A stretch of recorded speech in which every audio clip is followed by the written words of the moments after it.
찬양대의 찬양을 듣다 보니 정말 한 해가 다 갔구나 이런 생각이 듭니다. 앞뒤 자리에 계신 분들과 함께 인사합시다. 사랑합니다. 축복합니다. 오늘은 이렇게 한 번 더 인사합시다. 올 한 해도 수고 많으셨습니다. 하은이도 수고 많았어요? 잘 왔어요. 네. 오늘은 2025년 마지막 주일입니다. 올해가 3일밖에 남지 않았더라고요. 우리가 서로 그렇게 인사했지만 올 한 해 모두 수고 많으셨습니다. 2026년이 이제 3일 뒤면 밝아지게 되는데요. 새해가 찾아오면 우리 모두에게 주어지는 게 있습니다. 한 사람도 빠짐없이 공평하게 다 주어지는 게 있는데 무엇일까요? 네, 나이가 주어집니다.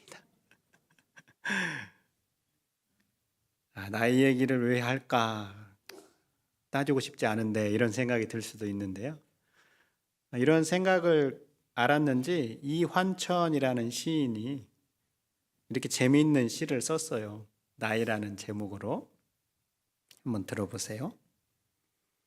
2개 먹은 사람 없고 먹지 않은 사람 없이 하나씩을 다 먹는데 이상하게 억울하다. 다 먹는데 이상하게 억울하다 이렇게 써놨어요. 또 똑같은 제목으로 이렇게도 썼습니다. 나이를 먹으면 빼지도 못하는 한 살이 찝니다. 이렇게 써놨어요. 이상하게 우리가 다 시간이 지나면 나이를 먹게 되는데 안 먹고 싶은 마음이 들죠. 저도 별로 나이가 먹고 싶지 않아서 엊그제 성탄 감사 예배 후에 떡국을 안 먹으려고 그랬어요. 또 먹어야 된다고 그래서 나이를 2살 먹을 수는 없으니까 2그릇 말고 1그릇만 먹었습니다. 이렇게 해가 가는 이 시간의 흐름은 우리 힘으로는 어쩔 수가 없습니다. 그리고 이러한 시간의 흐름은 먼 옛날 이스라엘 백성들에게도 마찬가지였습니다. 애굽에서 노예 생활을 하던 이스라엘 백성들이 애굽을 탈출해서 광야에서 시간을 보내게 되었는데 40년이라는 시간을 보내게 되잖아요. 이 40년이라는 시간을 통하여서 출애굽을 경험한 1세대들이 모두 세상을 떠나게 되었습니다. 이제 그 다음 세대, 어린 세대들이 장성해서 가나안 땅에 들어갈 위치에 서게 되었습니다. 이제 요단강만 건너면 가나안 땅에 이제 들어갈 그러한 상황이에요. 여러분, 신앙의 첫 세대와 그 다음 세대는 여러모로 다르죠. 내가 처음 예수님을 믿은 사람하고 부모님의 신앙을 이어받은 사람하고는 뭔가 조금 달라요. 이스라엘 백성들도 마찬가지였습니다. 10가지 재앙이나 또 홍해 사건을 직접 경험한 세대와 그 다음 세대들은 하나님에 대한 이해와 하나님에 대한 인식이 다른 거죠. 그래서 모세가 이제 요단강만 건너면 가나안 땅에 들어가게 되는데 그 세대들을 바라보면서 그 다음 세대들을 바라보면서 마지막으로 설교를 하고 있는 거예요. 왜냐하면 새로운 세대들이 하나님에 대한 바른 이해, 또 하나님에 대한 오해와 그들이 가지고 있는 문제를 수정할 필요가 있었기 때문입니다. 그렇다면 이들이 가지고 있었던 오해나 문제가 무엇이었는가? 첫 번째로는 새로운 세대들은 광야를 걷게 하신 분이 누구인지를 명확하게 몰랐습니다. 오늘 2절 전반절 말씀을 보세요. 내 하나님 여호와께서 이 40년 동안에 내게 광야 길을 걷게 하신 것을 기억하라. 이렇게 말씀하고 있어요. 모세가 새로운 세대들에게 이렇게 말을 하고 있는 이유가 무엇일까요? 새로운 세대들이 기억해야 할 것을 잊고 있었기 때문입니다. 그럼 그들이 잊고 있는 건 무엇입니까? 여호와 하나님입니다. 오늘 말씀을 다시 보면 광야 길을 걷게 하신 분이 누구라라고 말씀하고 있습니까? 내 하나님 여호와께서 이 40년 동안에 내게 광야 길을 걷게 하신 것을 기억하라 라고 말씀하고 있습니다. 이스라엘 백성들이 광야 길을 걸어간 게 아닙니다. 하나님께서 광야 길을 걷게 하셨다라는 거예요. 그런데 새로운 세대들은 자신들이 걸어가는 그 광야 길을 걷게 한 분이 누구인지에 대하여 명확하게 알지 못하다라는 거예요. 그래서 그저 자신들이 걸어가는 그 광야 길을 의미 없이, 목적 없이 걸어가야 된다라고 생각했다라는 겁니다.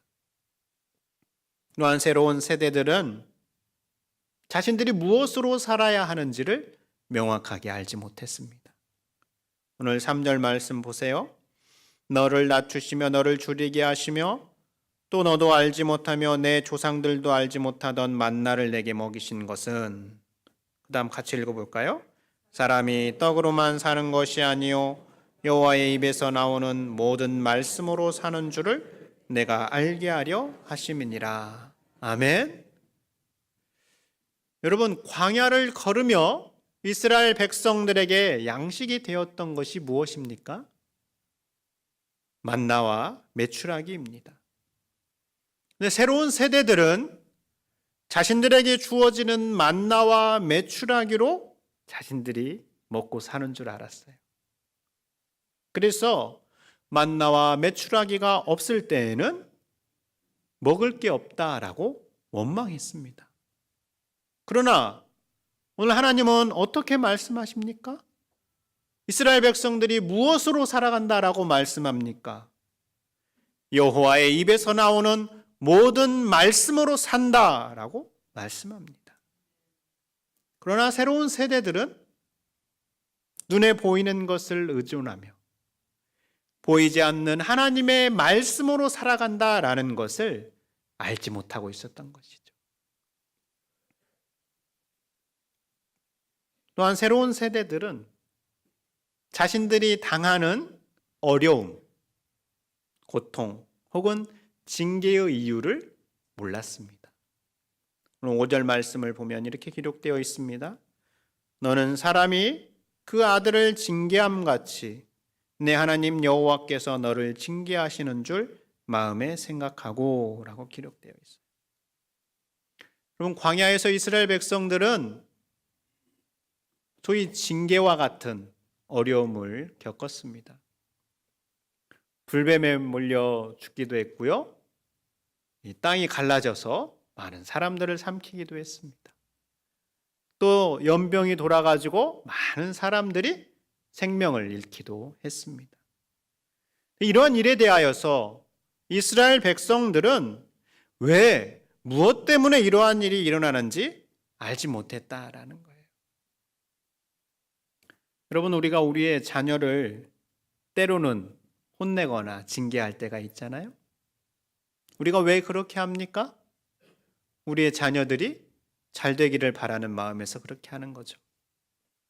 다른 말로 하면 우리의 자녀들을 사랑하니까, 우리의 자녀들에게 관심이 있으니까 징계를 하는 것이죠. 그래서 히브리서에서는 이렇게 이야기를 합니다. 주께서 그 사랑하시는 자를 징계하시고 그가 받아들이시는 아들마다 채찍질 하심이라. 사랑하는 자를 징계하신다라는 거예요. 그러나 새로운 세대들은 자신들이 당하고 있는 징계와 어려움에 대한 이유를 알지 못했어요. 그래서 그저 고통과 어려움으로만 인식하고 그 어려움을 주시는 하나님을 두려워하며 원망과 불평으로 그 시간을 보냈다라는 거예요. 그래서 모세가 새로운 세대들에게 이러한 생각을 수정할 필요가 있어서 이렇게 설교를 하고 있는 겁니다. 시간의 간격은 있지만 이 새로운 세대들을 그저 나무랄 수 없는 것은 이들의 모습이 우리의 모습이기도 하기 때문에 그렇습니다. 우리 역시 우리가 걷는 길을 광야라고 합니다. 이 믿음의 길을 걸어가는 걸 광야와 같다라고 하는데, 왜냐하면 우리는 아직 영원한 하나님의 나라, 약속의 땅 가나안에 들어가지 않았기 때문에 그렇습니다. 이 광야를 걷는 우리는 어떻습니까? 우리는 매일매일 이 광야 길을 걷게 하신 분이 여호와 하나님이시다라고 기억하며 살아가고 있습니까? 아니면 그저 내가 걸어가야 될 길이다라고 생각하면서 터벅터벅 걸어가고 있습니까? 하나님께서 내게 허락하신 길이다라는 것을 우리가 기억한다면 우리는 이 광야의 길을 걸어가는 자세가 달라집니다. 그저 걸어가지 않습니다. 또한 이 광야 길을 걸어가는 동안 우리의 양식이 여호와 하나님의 말씀이다라고 했는데, 우리는 그 말씀을 진실로 내 양식으로 삼고 그 말씀을 잘 먹고 있는가라는 거죠. 우리도 말씀으로 살고 싶은 마음이 굴뚝 같지만 현실에 밀려서 그 마음을 놓칠 때가 자주 있습니다. 말씀으로 살지 않을 때가 비일비재합니다. 또한 하나님께서 주시는 징계에 대해서는 우리가 어떻게 반응합니까? 그저 아프다고만 하면서 불평하고 원망만 하지, 그 징계를 주시는 이유에 대해서 혹은 그 징계를 주시는 하나님의 사랑이나 하나님의 마음에 대해서는 별로 그렇게 관심을 갖지 않기도 합니다. 이처럼 새로운 이스라엘 세대의 모습과 오늘 우리의 모습이 별반 다르지 않아요. 그러나 이러한 모습일지라도 하나님은 어떻게 하고 계시는가? 하나님의 시선으로 보면 달라집니다. 이스라엘 백성들이 자신들이 걸어가는 광야길을 볼 때에는 그저 터벅터벅 걸어가는 길이고, 어찌 보면 하나님이 전혀 신경 쓰지 않는 것 같은 방치와 같은 그러한 길이다라고 바라보고 있었습니다. 그러나 하나님의 시선으로 보면 결코 방치가 아니라 인도하심이었어요. 낮에는 구름 기둥, 밤에는 불 기둥으로 그들을 인도하셨습니다. 민수기에서는 이러한 하나님의 인도하심을 하나님께서 3일 길을 앞서가셨다라고 표현하고 있습니다. 하나님께서 이스라엘 백성들보다 어째서 3일 길을 앞서가셨을까요? 이스라엘 백성들이 광야길을 걸어갈 때 그들에게 가장 적합하고 그들이 가장 알맞은 길을 마련하시기 위해서 하나님께서 미리 앞서 가셨다라는 것을 말씀하시기 위해 3일 길을 앞서 가셨다라고 하시는 것이죠. 그리고 이스라엘 백성들이 광야에서 배고픈 길을 걸어간 것은 자신들이 볼 때에는 굶주림의 시간이었습니다. 그러나 하나님의 시선으로 보면 그들을 먹이시는 절대적인 공급자가 누구인지를 알게 하기 위함이었던 것이죠. 그러나 이스라엘 백성들은 자신들이 먹을 것이 없을 때 그저 자신들의 결핍을 바라보면서 원망하고 불평했습니다. 그러나 하나님은 이런 원망과 불평을 들으셨음에도 불구하고 결코 이스라엘 백성들이 굶주리지 않도록 그들에게 날마다 일용할 양식을 주셨습니다. 하나님께서 행하신 놀라운 일은 오늘 본문 4절에서도 분명하게 기록되어 있습니다. 오늘 4절 말씀은 이렇게 기록되어 있죠. 이 40년 동안에 내 의복이 헤어지지 아니하였고 내 발이 부르트지 아니하였느니라. 여러분은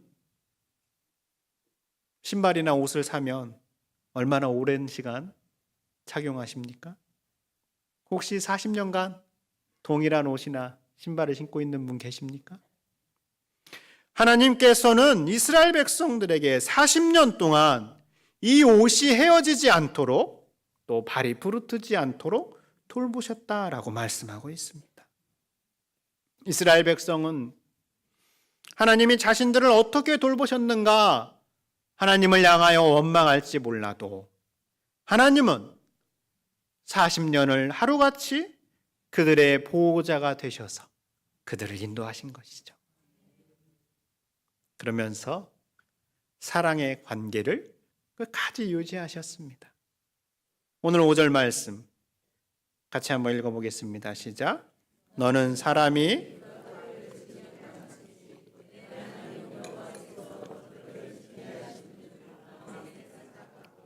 아멘.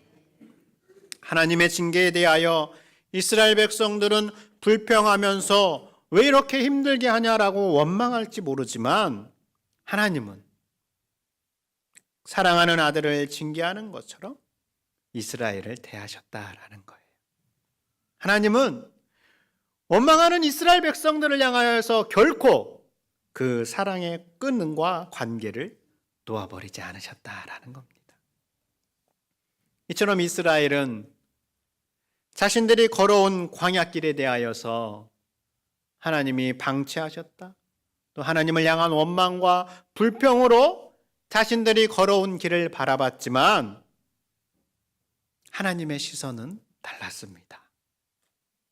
하나님께서는 그들을 훈련시키고 그들에게 가장 좋은 길로 인도하시며 그들을 여전히 보호하시고 사랑의 관계를 놓지 않고 바라보고 계셨다라는 거예요. 우리도 그렇습니다. 우리가 올 한 해를 되돌아볼 때, 내 시선으로 볼 때에는 내가 걸어왔던 길이 광야와 같아서 불평하고 원망하고 또 회피하고 싶을 때도 있습니다. 그러나 그 광야가 하나님의 시선으로 볼 때에는 나를 훈련시키고 나를 하나님의 사람으로 만드는 가장 적합한 과정이었다라는 겁니다. 여러분, 제가 다녔던 시골 중학교에 체육 특기생들을 모아서 운동을 가르치는 레슬링부가 있었습니다. 그때 당시만 해도 레슬링이 올림픽에서 금메달 따는 효자 종목이어서 레슬링을 많이 했거든요. 체육 선생님이 레슬링 선수 출신이어서 학생들을 모아서 이제 운동을 시키는데 학교를 오가면서 이제 그 레슬링 선수들이 운동하는 모습을 지켜보곤도 하죠. 근데 가끔 보면 검정색 고무 튜브 그거를 철봉에 매달고 막 열심히 이거를 막 당기면서 연습을 해요. 또 때로는 2인 1조가 돼가지고 한 사람은 이제 땅바닥에 손을 짚고 다른 한 사람이 상대방의 이제 발을 붙잡고 운동장을 이렇게 막 걸어가는 그러한 연습을 하는 걸 볼 때가 있습니다. 여러분, 이렇게 힘든 운동을 하는 선수의 입장에서는 이런 생각이 들 수 있겠죠. 이게 무슨 소용이 있어. 힘들기만 하고 도대체 이게 나에게 무슨 유익이 있겠어. 이렇게 생각할 수 있겠죠. 그래서 실제로 운동을 하다가 너무 힘들어서 도망을 가는 학생들도 있었어요. 그럼 이제 선생님이 다시 쫓아가서 잡아오고 했었는데, 여러분, 그러나 이들을 훈련시키는 선생님의 입장은 어떨까요? 선생님 입장에서는 모두 다 필요한 과정인 것이죠. 각각의 훈련을 해야 비로소 시합에 나가서 그 경기에서 모든 훈련의 결과물들이 나올 수 있음을 알기 때문에 그렇게 힘든 훈련을 시키는 것이죠. 선생님은 훈련만 보는 것이 아니라 그 선수가 나갈 그 무대를 이미 바라보고 있기 때문에 그런 것입니다. 우리도 마찬가지입니다. 우리가 걸어온 광야의 길은 하나님의 입장에서 봤을 때는 우리에게 다 필요한 것이기에 그렇게 훈련을 시키신다라는 겁니다.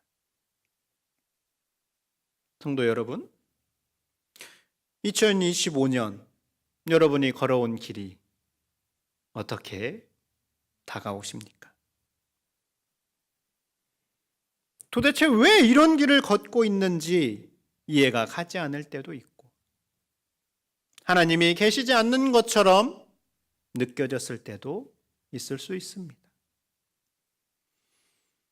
혹은 다른 사람들은 다 평평한 길을 걸어가는 것 같은데 내가 가는 길만은 유독 험하고 울퉁불퉁해서 불평이 나올 수도 있고, 하나님의 인도하심은 전혀 보이지 않는 것처럼 느껴졌을 수도 있습니다.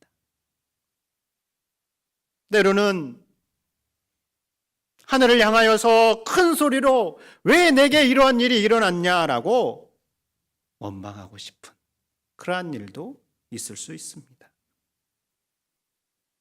그러나 우리가 걸어온 길을 우리의 시선이 아니라 하나님의 시선으로 바라본다면 이야기가 달라집니다. 하나님의 시선에서는 내가 걸어온 길이 하나님께서 나를 가장 하나님의 사람답게 만들어가는 과정이었다라는 겁니다. 그리스도인이라 함은 이렇게 하나님의 시선으로 내가 걸어온 길과 내 삶을 해석해내는 사람입니다. 신앙인이라 함은 그저 내가 보는 시선으로 모든 걸 평가하는 것이 아니라 하나님이 어떻게 바라보시는지, 하나님께서 어떻게 나를 인도하시는지를 바라보며 해석해내는 사람이 바로 신앙인인 것이죠. 며칠 남지 않은 올해를 마무리하시면서 우리의 시선이 아니라 하나님의 시선으로 우리의 지나온 시간을 되돌아볼 수 있는 우리가 될 수 있기를 바랍니다. 그래서 내가 걸어온 힘들고 고통스러운 광야 같은 길이 하나님의 시선으로 바라보니까 하나님의 섬세한 보호와 인도하심이었다라는 것을 발견하는 은혜가 우리 가운데 넘쳐날 수 있기를 소망합니다. 하나님, 한 해 동안 우리를 돌보시고 인도하셔서 감사합니다. 시간이 갈수록 내 시선이 아니라 하나님의 시선으로 내가 걸어온 길을 바라볼 수 있는 영적 안목을 우리에게 내려 주시옵소서. 예수님 이름으로 기도드립니다. 아멘.